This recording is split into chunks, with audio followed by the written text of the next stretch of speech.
guys, thank you so much for watching this series of my twin pregnancy and my twin loss.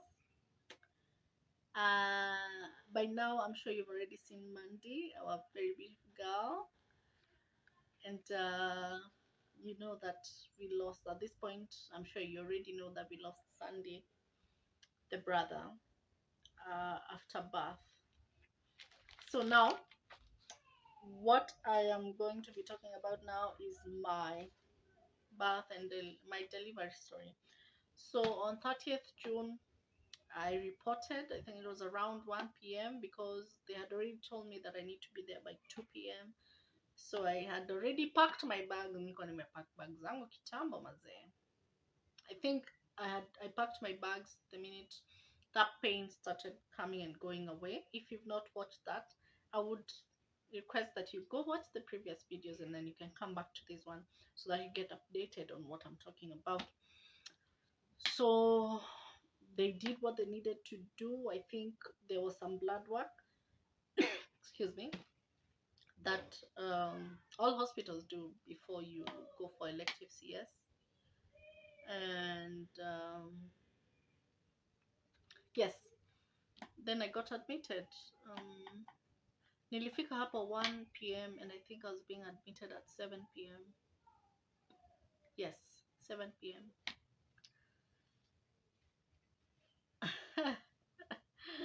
Oh my god, I'm laughing because if you told me to go back to that hospital, I wouldn't. I wouldn't. And there are so many red flags that I should have seen, but I didn't see them. I didn't put so much thought into it. And then again, just as I told you, every hospital has someone who praises it to the moon and back. And the same hospital, you'll still find someone giving a bad review about it. So these things happen, and I just happened to be one of those people who had that experience. So now I got admitted at around 7 p.m. That's when I went to the ward. And I think the reason I really stayed hapo kwa, was it front office or what do you call it? I don't know. Hapo kwa outpatient, yes, the outpatient wing is because NHIF that day had an issue. Yeah, that day I was being admitted, NHIF had an issue. So the system was down. So I stayed for all those hours. Hata sikuwa nimekula from 1 p.m.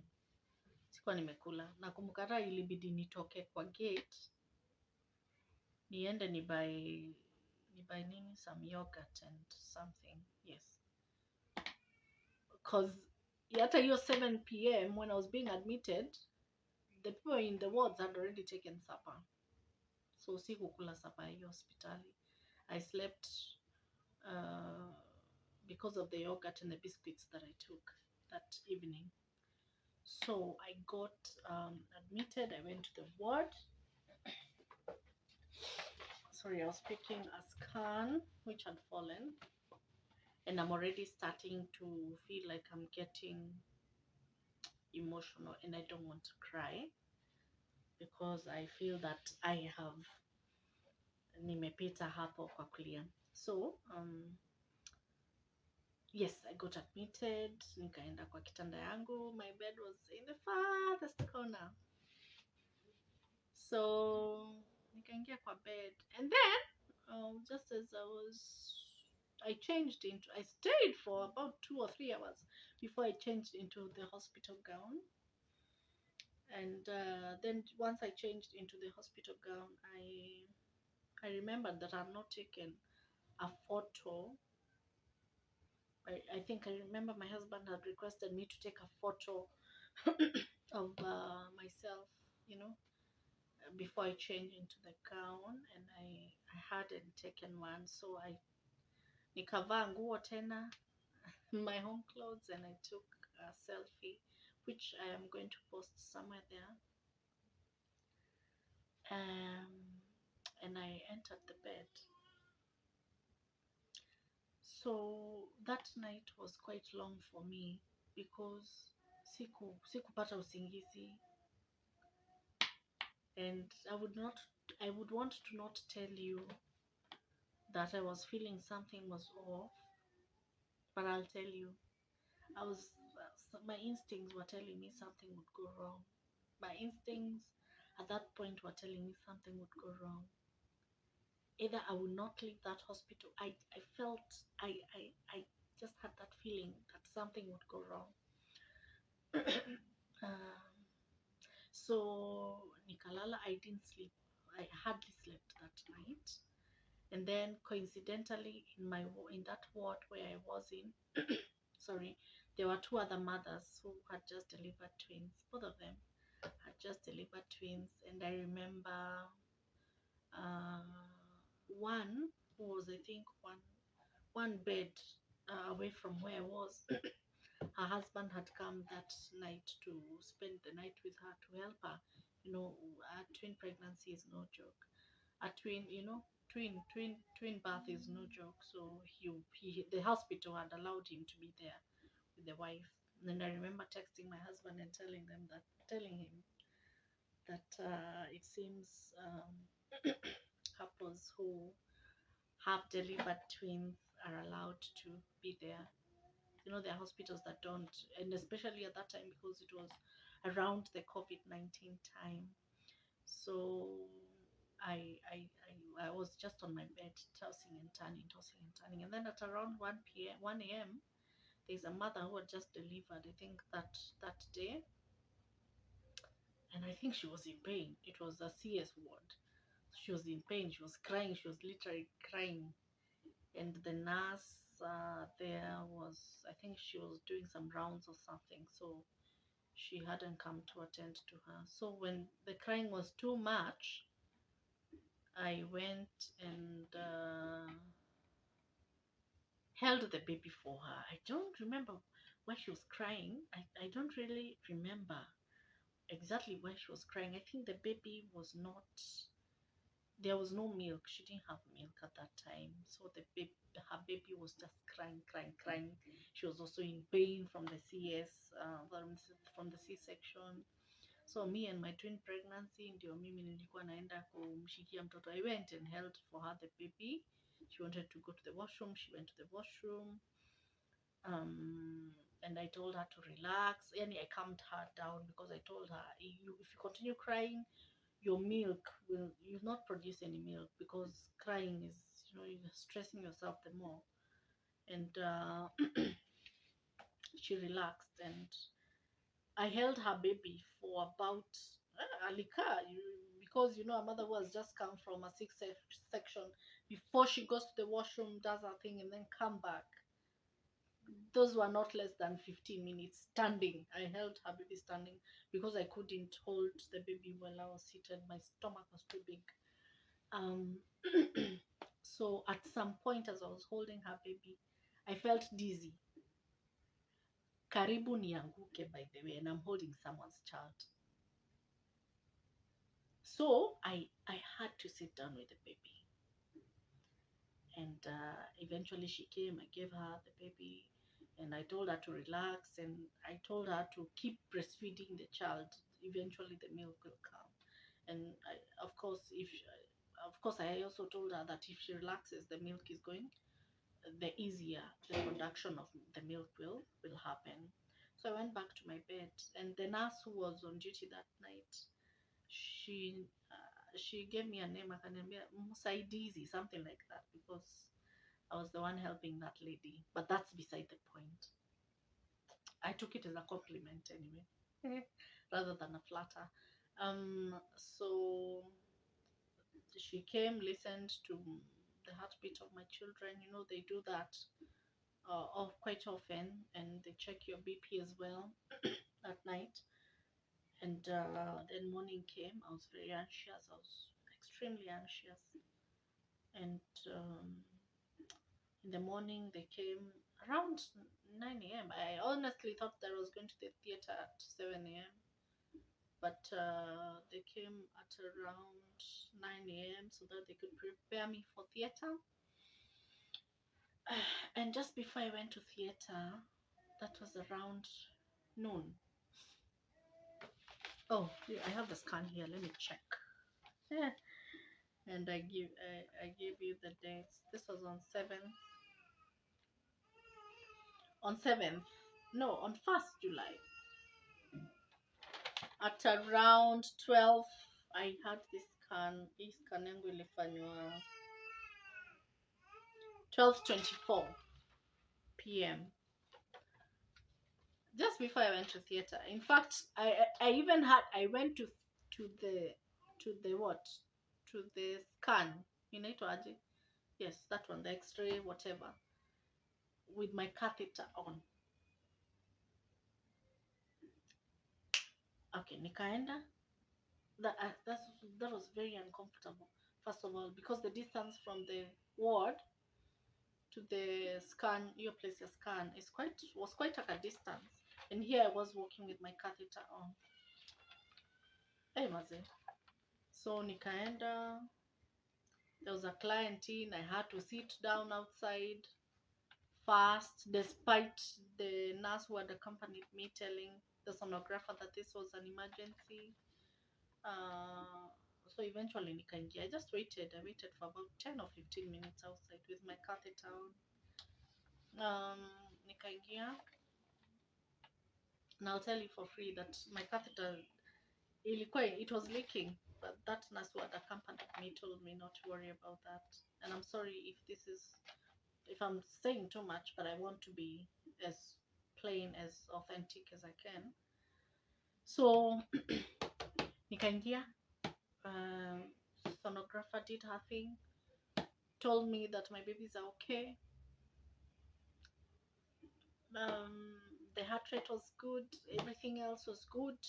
She also tried to tell me, at that point I already knew that I was carrying a boy and a girl, and the boy was the twin A, the girl Mandy. Sandy was the twin A, Mandy the twin B. So after she was done, I went back. So I left the Uko scan, straight to theater.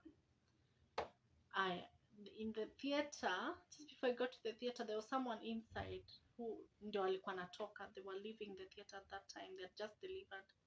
So I sat outside the theater and I entered the theater. Then, of course, they started doing their thing, and Sandy was the first to be delivered. And when he was born, he did not cry. They tried. I think I've been struggling with one thing, struggling to call my baby a stillborn, because he was breathing. He had life when he was being born, and I never got to hold him, because immediately I delivered him and he didn't cry. The doctors, and I'm getting emotional. So the doctors tried to resuscitate him. I don't know the term, but they tried to do their thing. And I remember when they delivered him, the room went cold,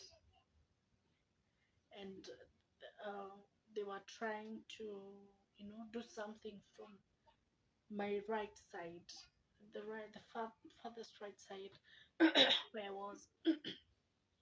And I was looking at what they were doing. They were putting some cabal, I don't know what it's called, kwa mdomo. They were asking sijui dawa gani ziletwe. And then eventually, and I asked the doctor, is he going to be okay? Then he mentioned that he needs to go for special care. And that was it. That was like the last time no, it was not the last time I saw him. I saw him later on. Ooh. Ooh. I saw him later on, way later on. Then I remember telling myself, it's probably time. I looked the other side and I turned to the other side. I didn't even look at straight ahead. No, I looked to my left, to my right side. Oh, okay, they were on my left side, extreme left side, and I looked to my right side.